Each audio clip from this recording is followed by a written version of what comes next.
Բարև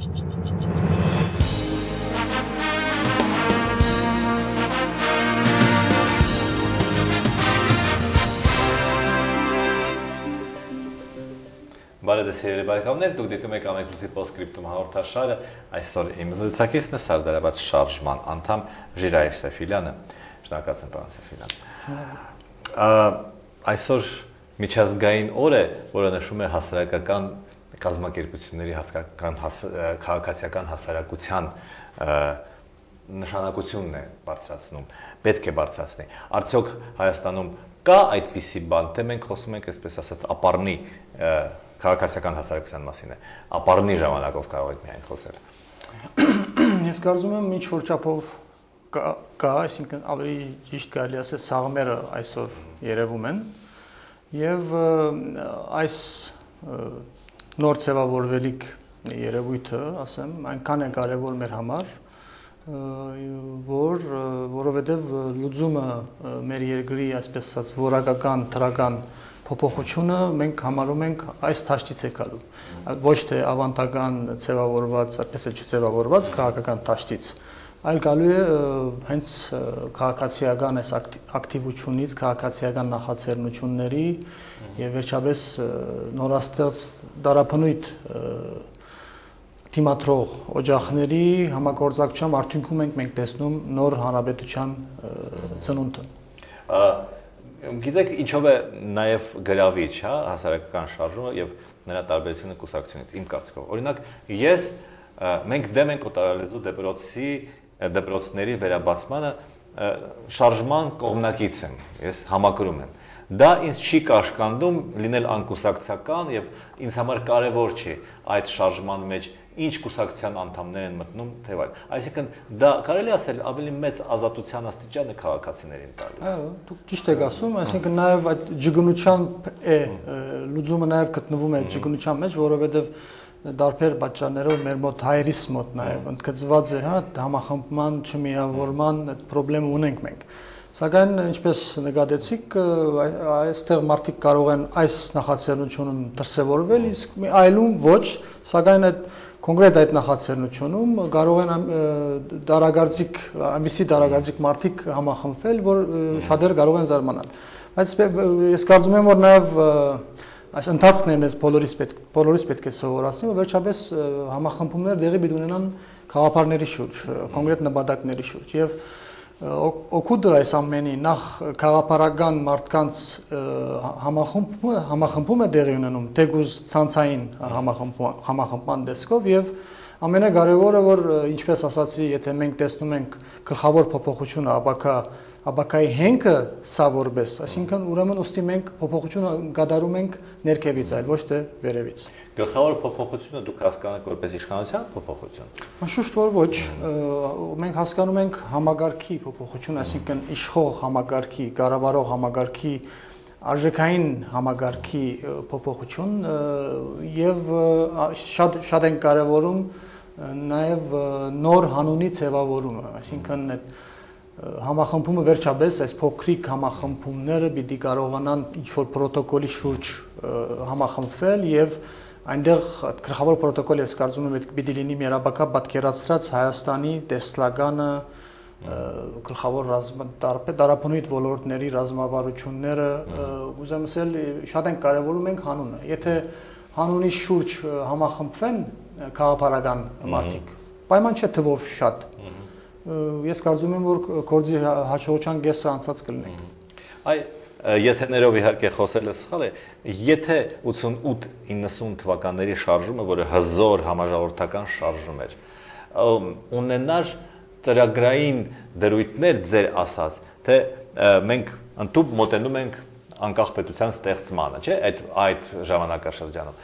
Եթե նրանք ունենային ծրագիր, թե ինչպիսին պետք է լինի այդ անկախ պետությունը, մենք գուցե կունենայինք հիմա ուրիշ արդյունք, հա։ Այո, դուք ճիշտ եք, ոչ միայն 88-ին, ես կասեի, որ նաև առաջին հանրապետության 18 թվի նախօրյակին նույնպես հայ քաղաքական, այսպես ասած, ընդրախավը կամ վերնախավը նույնպես խնդիր չէր դրել իր առաջ անկախ պետություն ստեղծելու։ Խորհրդային Հայաստանի մասին չեմ խոսում, 91 թվականի նախորյակին մենք պատրաստ չենք եղել պետություն ստեղծել։ Դժբախտաբար եմ ասում, սա մեղքը ոչ միայն սովետական Հայաստանի հայ քաղաքական էլիտայի մեղքն է, նաև Սփյուռքի ավելի շատ անշուշտ, մանավանդ այնտեղ, քանի որ այնտեղ ավելի ազատ էր, այսպես ասած, հա, գործունեությունը այդ ուղղությամբ նախապատրաստական աշխատանքներ դարել է։ Այս իմաստով ավանդական գուսակցությունները արդեն միջև իրենց Հայաստան գալը նույնպես փտած էին։ Եվ աբակա փոփոխությունը, որ մենք կանխատեսում ենք եւ պատրաստում ենք իրականացնել, դարբերվելու է այդ ամբողջ 3 մեր հանրապետությունների պատմությունից, այն իմաստով, որ այսօր արդեն առնվազն մի քանի տարի է կան ինտելեկտուալ մարդկանց մի խումբ, որոնք խնդիր են դրել պետության ստեղծման։ Ես կարծում եմ, որ սա առնվազն մի քանի 100 տարվա մեջ հայկական քաղաքական կյանքեն ներս նոր երևույթ է, առավել եւս որ նաև այս արիթը մեզ եւ ժամանակը ընձեռված է եւ եթե չօգտագործենք ուստի շատ վատ հետևանքներ ստանանք։ Դուք ասացիք պետություն ստեղծել, այսինքն մենք այս 21 տարում չենք ստեղծել պետություն։ Ես համարում եմ, որ 88-յան շարժումը ընդամենը ունեցավ հաջողություն Արցախյան ազգագրական պայքարի ճակատում։ Իսկ պետության ստեղծման գործում ոչ, եթե սկզբնական 1-2 տարին եթե ինչ-որ չափով զգում էինք, որ պետական, այսպես ասած, մտածողություն կար, ապա շատ շուտ մենք նկատեցինք, որ սկսեցինք հեռանալ եւ այսօրվա մասին եթե պիտի խոսենք, անշուշտ որ այսօր մենք պետություն չունենք եւ ամբողջ խնդիրը այս քննադատականի մեջ է, եթե մենք փորձենք ասել, որ ունենք պետություն, բայց թերություններով է ուստի մեջից էվոլյուցիոն միջոցներով հնարավոր է արդյունքները հենց ամբողջ սխալը գալիս է ճշգրիտ քննադատական չի տալիս, այսինքն մենք պետք չէ ինքնախապեյությամբ զբաղվենք եւ հստակ քննադատական դրվի, որ այս ինչ համագարկում որ մենք ապրում ենք, սա պետական համագարկ չի։ Ես խնդրում եմ հիմնավորեք, որովհետև մարդիկ ովքեր ձեզ կնդիմախոսեն, կասեն, որ մենք ունենք ոստիկանություն, դատախազություն, դատարաններ, բանակ, չգիտեմ, պարլամենտ, նախագահ, այսինքն մենք ունենք որոշակի ատրիբուտներ։ Կարող ենք երկար խոսել այդ հիմնավորումը, փորձեմ մի քանի օրինակներ բերել, ուրեմն պետական հաստատությունների անունները գոյություն ունեն, հա, այդ բիդակները բոլոր նախարարությունների գոյություն, սակայն փոխանցագություն գոյություն չունի, այսինքն ամեն ինչ ծևի մեջ է։ Առավել եւս pedagogan մտածողություն հասկացողությունը գոնե կառավարող համագարկի կարևորագույն ոլորտը սպառեցնող պաշտոնները այդ մարդկանց մոտ այդ մտածողությունը չկա։ Ես առաջինը այդ մտածողության որպես դար կարևորագույն դար փորձեի հիշել, որ Բաշտոնյաները, pedagogan բաշտոնյաները, կապ չունի ինչ մագարտակի, առաջին գիտակցությունը նրանց կարևորագույն հարցը եւ գիտակցությունը իրենց մոտ պետք է քերիշխի, նրանց ծառայելու հոգեվիճակը, այլ ոչ թե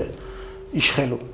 Մեր մոտ այդպես էլ դժբախտաբար այդ ավանդույթը չկարողացանք ձևացնել։ Այսինքն աբակա մեր պատկերացրած չինովնիկների որակական փոփոխումը կարելի է կարող ենք սկսել հենց այդ հոգեվիճակի փոփոխմամբ, այսինքն մարդիկ գալիս են չարչարվելու եւ բարինբուն իմաստով ընդհանուրի համար չարչարվելու։ Շատ լավ հասկանալով, որ վերջապես ընդհանուրի լավը նաեւ իր այսպես ասած իր եսի լավն է կամ իր ընտանիքի լավն է կամ իր վերցավորների լավն է։ Այս հոգեվիճակի փոփոխությունը միայն եթե ես փորձեմ այս օրինակը բերել, ես կարծում եմ, որ եթե նայենք այս դիտանկյունից կտեսնենք, որ մենք իրոք պետություն չունենք։ Կտեսնենք ինչպես պաշտոնյաները զբաղեցնում են պաշտոններ գլխավորապես գլբելու նպատակով, ոչ թե ինչ-որ բան տալու, այլ վերցնելու, հա, նաև քերիշխողը բան նյութական, հա, վերցնելու մասին է։ Երբ որ պաշտոնները վաճառվում են, հա, շուկա են համված, այսինչ պաշտոնը արժի այսքան, գինը այսքան է, այնինչը եւ համատարած բոլոր պաշտոնների մասին ենք խոսում, այսինքն եթե դա լիներ որոշ մի քանի ոլորտներում ոչ կարևոր այդքան, ոչ կամ ինչքան, ասենք, ուժային համագարկն է կամ արդարադատական համագարկն է, դատախազական համագարկն է, մենք բայց բոլորս գիտենք, որ այդ կարևորագույն պաշտոնները բոլորը բան են, ծախու են։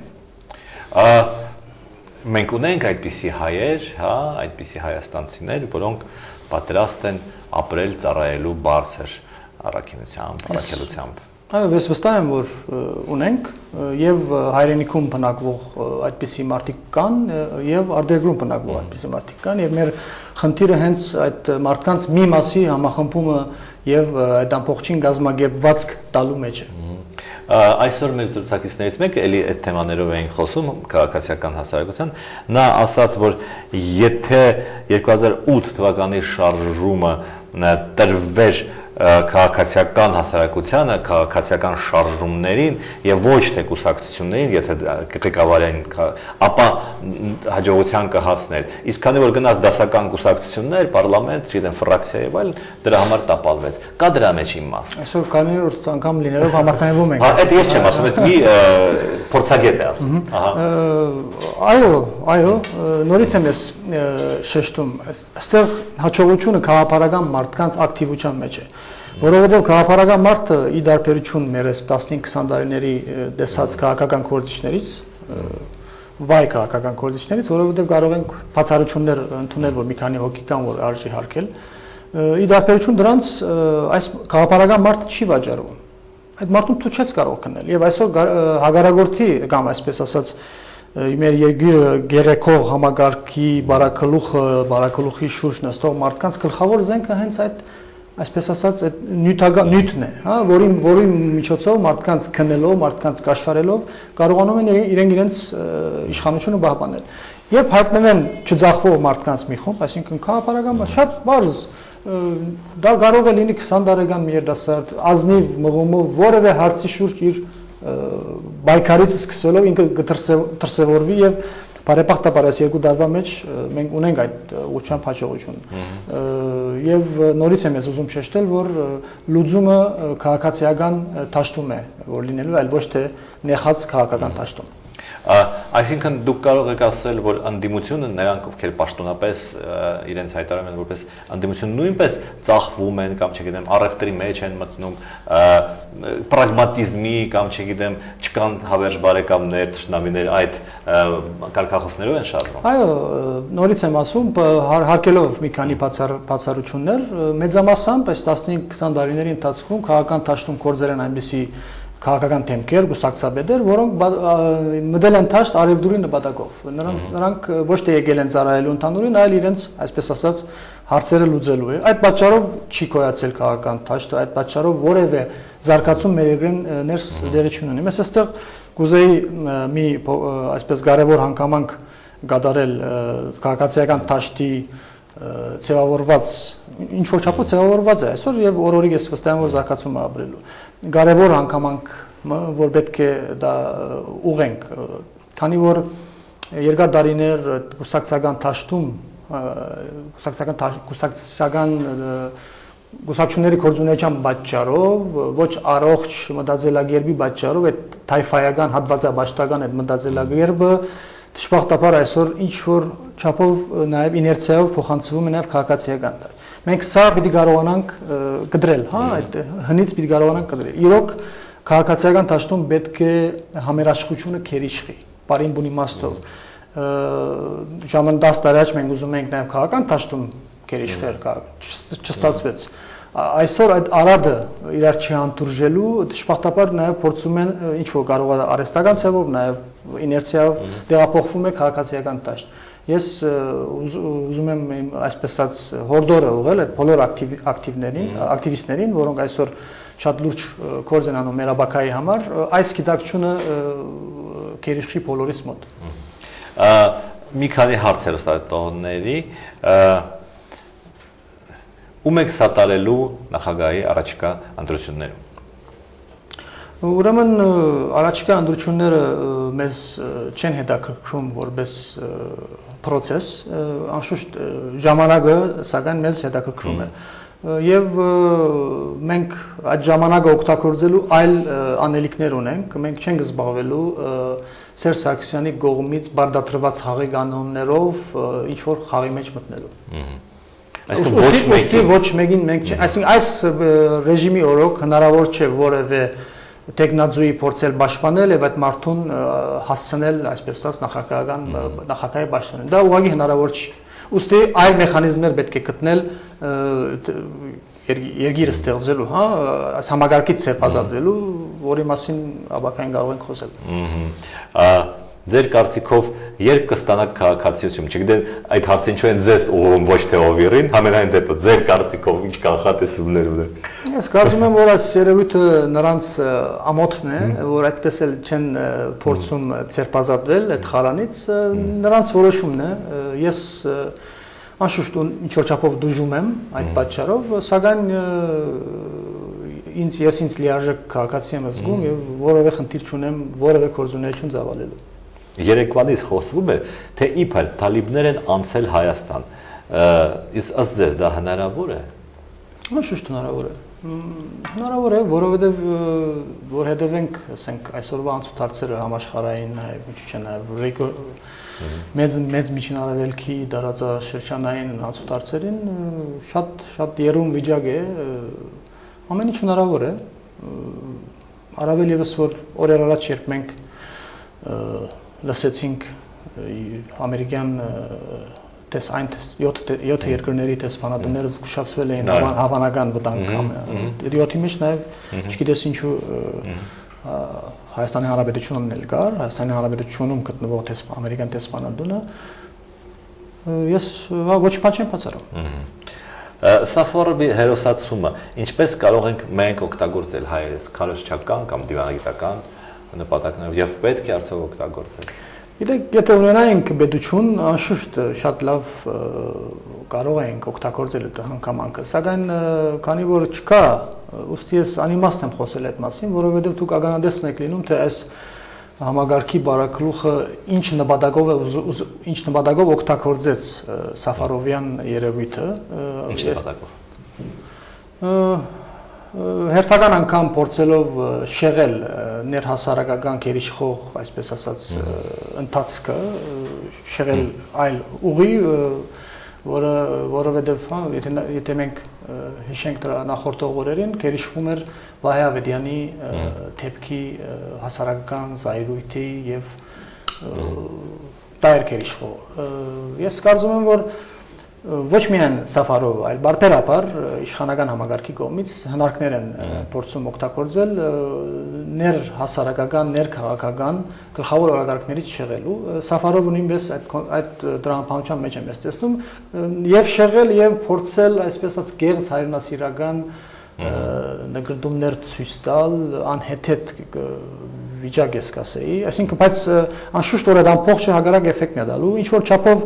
ազդում է Սպիրկում դժբախտաբար Դագավին, արտերկրում բնակվող հայության մոտ կարողանում են այս ռեժիմի ներկայացուցիչները մոլորեցման ինչ որ երևույթներ ստացել, բայց Հայաստանի ներս օր-օրի արդեն շատերի համար բարձ է որ այդ հին հնարքները այսօր չեն աշխատում։ Ես 20 տարի լսում եմ իշխանություններից, որ 17 ասենք տարի, որ գիտեք, ինչ մենք Ադրբեջանի հետ փաստացի պատերազմի մեջ ենք, ուստի ես խնդրում ենք զուսպ եղեք, հայրենասեր եղեք, չգիտեմ, խմախմբվեք իշխանության շուրջը եւ այլն։ Այդ ինչ կպատասխանեք դրա։ Եթե 10 տարի առաջ, 15 առաջ այդ ամենը օգնել է, ես կարծում եմ, որ այլևս անիմաստ է, որովհետեւ բոլորս էլ գիտակցում ենք, որ այս ընթացքը եթե շարունակվում է, մենք դանուլ ենք տալիս ամեն իմաստով, այսինքն այստեղ վտանգը միայն Ադրբեջանը չի, վտանգը մենք ենք, այստեղ մեր էությունն է այսօր վերանում, ոչ միայն մենք մեր ֆիզիկականն է վտանգված, մեր էությունն է այսօր վտանգված։ Ուստի անհեթեթ է դա եւ աբացույցը նրա, որ այլևս այդ հնարքները չեն աշխատում, այն է այսօրվա ձևավորված ինչ որ չափով քաղաքացիական թաշտը, որոնք այդ լոլոներին այլևս ականջ չեն գաղում։ Հերոստատողի վերջի հարցը, ինչպես են ձեր հարաբերությունները ՀԱԿ-ի հետ։ Մենք որևէ կազմակերպության հետ կամ կարելի է կուսակցության հետ ինչ որ հորիզոնական հարաբերություններ չունենք, մենք ունենք անհատ գործիչների հետ հարաբերություններ, այսօրվա ինտիմատիր կոչվող դաշտում դակավին կան մի քանի հոգի, որոնց հետ մենք գործակցում ենք եւ պատրաստ ենք գործակցել։ Վերջին հարցը այնուամենայնիվ ձեր հենց շարժումը, ձեր նախաձեռնությունը Սարդարապատը պատրաստում է ինչ-որ ակտիվ գործողություններ ձեռնարկել, բացի այդ ինտելեկտուալ մակարդակից, այդ քննարկումներից, չգիտեմ, սեմինարներից եւ այլն։ Անշուշտ, ես ինչպես քիչ առաջ ասացի, նախագահական չնդրությունների այդ ժամանակաշրջանը մենք օգտագործելու ենք մեր ծրագրերի ուղղությամբ եւ մենք փորձելու ենք առաջիկայում առաջի անգամ լինելով ինչպես ասում են ցծվել, այսինքն մինչ օրս մենք կորձել ենք ինտելեկտուալ շրջանագում եւ դակավին մեր ժողովրդին մեր մասին չեն գիրազեկել։ Մենք առաջիկա ամիսներուն սկսելու ենք այդ process-ը, դա նշանակում է եւ քարոզչական շատ ակտիվ, այսպես դեղեկատվական ընթացք եւ շրջել Հայաստանով մենք։ Շնորհակալություն, պարոն Սեֆիրյան։ Ես տեղեկացնեմ, որ իմ զրուցակիցն էր Սարդարապատ շարժման անդամ Ժիրայր Սեֆիլյանը։ Մենք վաղը նորից կհանդիպենք, տեսություն։